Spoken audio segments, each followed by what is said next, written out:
Okie dokie. So grip wise, we want to make sure we can see the FJ or the foot on your logo there on your glove there.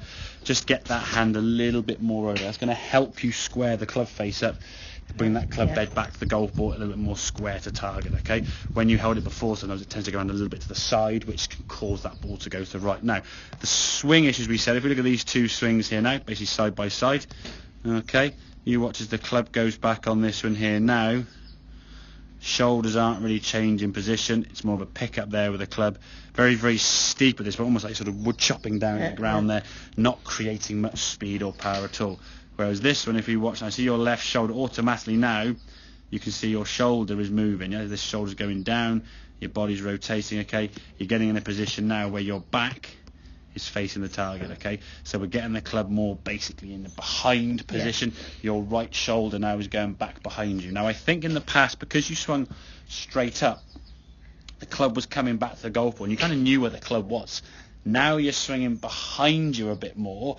I think the feeling is the club's got back behind it. I'm going to try and step forward to hit it. And that's why I think some of these shots you've had where the foot jumps forward to try and sort of catch up. We can just unwind the body to do. In this case, as you come back to the golf ball, unwind the body this way and just turn through nicely and hit the golf ball as we see. What we will see, where some of your power is lost as you come into impact, you can see that left elbow pulling away. And if this happens too much or too quickly, you will top the ball or even potentially miss the ball. You had a couple there, okay?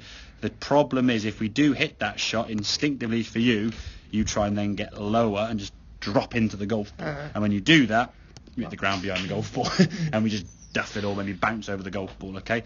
So the feeling for you in terms of setup-wise, getting a better left-hand grip, holding the club now in that left hand because you've got the club face square, and just feel that shoulder rotating back behind you a bit more. And again, as daft as it may sound, you can practice that at home. Just put a golf club over that club 2 secs. Put the club across your shoulders like so. Now you can hold the club in any which way you like. It's coming with the hams like so. Hold the club here. Maybe look at a mirror and just try and just see your shoulders now twisting. So you get used to your body rotating like so. Just, and again, if you look at the mirror, you'll see yourself whether you do this or not. If it only goes so far, that's fine.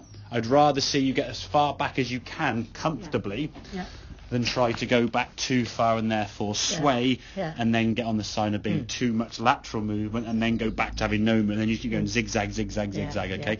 So we can keep on top of that movement there, okay? So we can get more of a rotation there with the body, okay, rather than just a sort of straight lift up there with the arms going straight up in there, because all your power then is just going in that direction to start with and then just straight back down again, which means the ball gets none of that.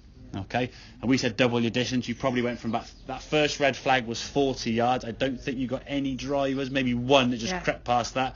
We had a couple that went almost towards that black and white stick, which is 90 yards.